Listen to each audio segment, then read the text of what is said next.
Hi, this is Mayor Joe Ganim. On November 5th, you're going to have the opportunity to come and vote in this municipal election for mayor and other offices. I'd ask you to consider, once again, give me the honor to serve and vote for me and the entire top line. It continues to be my honor to serve as your mayor. For me, this journey started in the early 90s when I was first elected at the age of 32. Our city was in bankruptcy, and I was tasked with the challenge of putting the city back on track. It was a huge challenge, but we did it together. And we got it done because we worked together. We believed in each other and we believed in this city. It was also a time when the east side was overrun by gangs. Neighborhoods were filled with abandoned buildings and burnt out vacant houses. The west side along State Street, you would see vacant, closed, former factory buildings, industrial skeletons of Bridgeport's past. There was no baseball stadium or soon-to-be amphitheater. There was no arena. There was no professional hockey team. There was no waterfront development on Steel Point, and there was no proposed casino development or a vision for how our great city would move forward. Taxes and crime were on the rise while property values were plummeting. People were moving out of Bridgeport. Together we persevered. We began to fix what was wrong.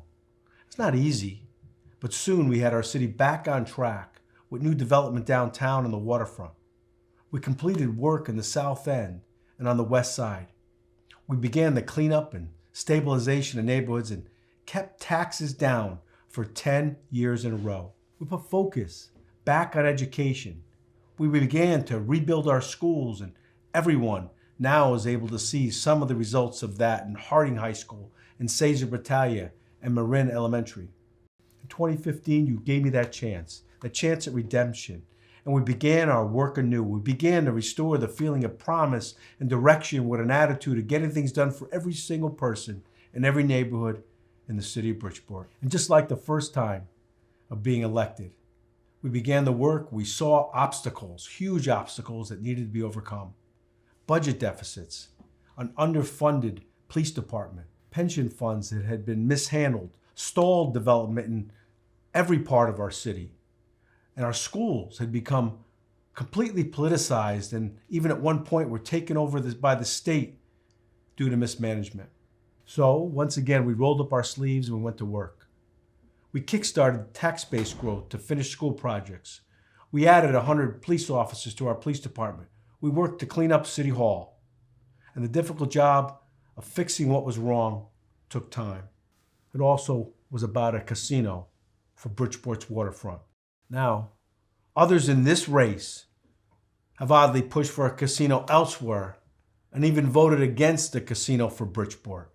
They push for funding for places like Trumbull and Monroe and other parts of the state, while we continue to struggle to find funding for housing and for our schools here in Bridgeport. They push for casinos and jobs that it creates, it seems like everywhere but Bridgeport. To me, enough's enough. I know where I stand on these issues and all that we need to do for Bridgeport, and I hope that you do too. Now, today, as a result of all this hard work and difficult decisions, we've once again made it through these last few years of cleaning up the mess and rebuilding. We've now laid the foundation for a better future for our city. By continuing to fix the problems inherited when I was reelected at City Hall, we've stabilized city finances with reduced pension costs, reduced healthcare costs. Supporting development and tax-based growth have allowed us now to cut taxes and to be poised to see even more tax cuts over the next few years. And with a commitment for more money for education and accountability in our schools, we plan to ensure smaller classroom sizes, better student-to-teacher ratios, reducing dropout rates, and to increase the percentage of our students, our children, that go on to college. This is what we need, and this is what they deserve. And you'll see more in the way of community policing and more walking patrols throughout our city with greater visibility and greater safety.